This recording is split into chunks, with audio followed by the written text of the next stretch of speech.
Okay, I'm about to dismantle the red eye and put it inside the lead shield. So I'm going to take off this bracket harness. I've already disconnected the cable here. So first thing I need to find is my Allen wrench. If I can find where that little, oh yeah, here it is. I got the Allen wrench. So this is the Allen wrench, which I'm going to use to loosen these two bolts here, which are the bottom of the bracket. I'll just loosen these.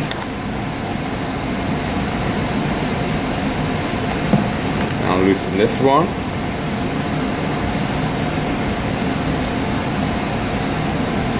Okay. I'm now going to disconnect the top of the bracket. I'm going to take the controller off from the detector. So now the detector is bare. I'm now going to slide the detector off the bracket. And it's that simple. And now we have a bare detector. Now all I have to do is find this is the holders clamp that Colgate provide. You only really need one, and you can basically tighten up the holder here, but I'm going to slide on both of them. So this goes inside the lead shield now. It sits inside the lead shield. Okay. So you can see it's very, very simple. I'm now going to connect the extended cable to the bottom of the detector. And now we're ready to load the detector into the lead shield. So John, I'm going to ask you to, if you could, just put that bottom of the cable into the hole in the lead shield. Yeah, so John's loading the cable through the bottom lead shield, and now I'm feeding the detector into the lead shield. So now the detector sits nice and snugly inside the lead shield, and we are about to connect the other end of the cable into the end. There's a little notch that pairs up, yeah, notch to notch. Yeah, and then you just tighten that, perfect. And that's it. So now we have the red eye ready to be used as an analyzer. And you see it took less than a minute basically. So the controller, so I'm going to fire up the controller now. So it's like a normal operation of red eye. It'll power up and then it'll go through the auto calibration sequence. And the milliliter beaker, which holds the sample, this is a half-liter one, simply gets loaded on top of the detector, and you simply close the lead shield and you can start your analysis.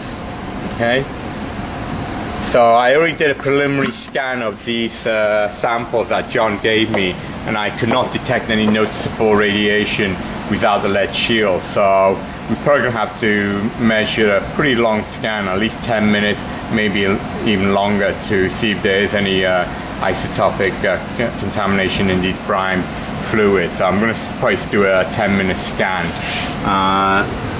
The red eye right now is going through auto cal sequence, so it should be finished within a few seconds, and then I'll do a 10-minute background scan. Okay, so we're down to the last 10 seconds of the background, the 10-minute background that I'm doing with the detector inside the lead shield.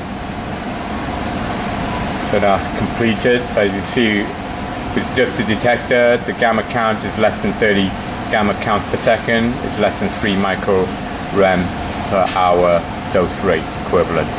So now I'm gonna load a sample into the detector chamber, and the first sample is produced water, serial number 092012.024. As you can see, there's a liquid oil sitting on top of this briny water, so it really is produced water from West Pennsylvania, a drill site somewhere in West Pennsylvania collected back in 2012.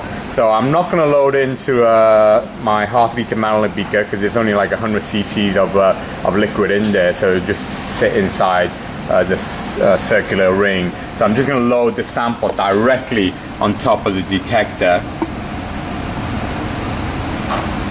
There you are, and then I'm going to close the lead shield.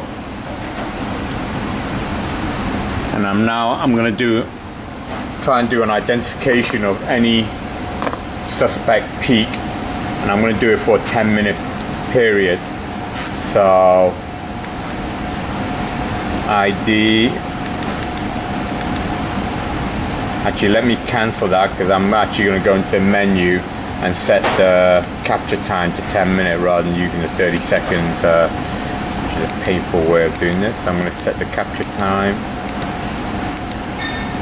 to 10 minutes. Alright, capture time is now set to 10 minutes.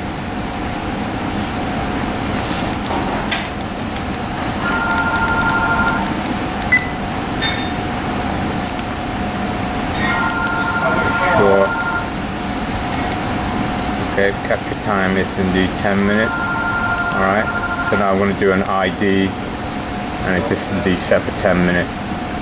So now I'm doing an ID on this sample for 10-minute period and see whether we detect any possible gammas.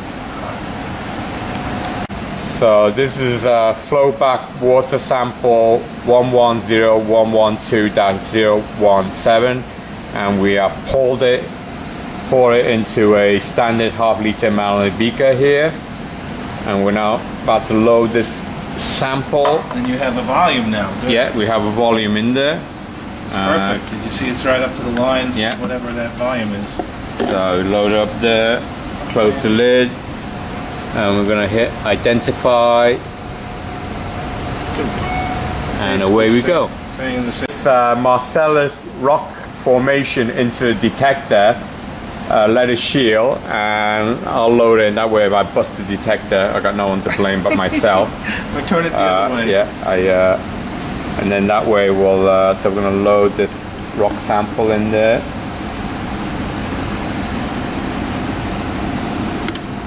It's not that hot, I guess.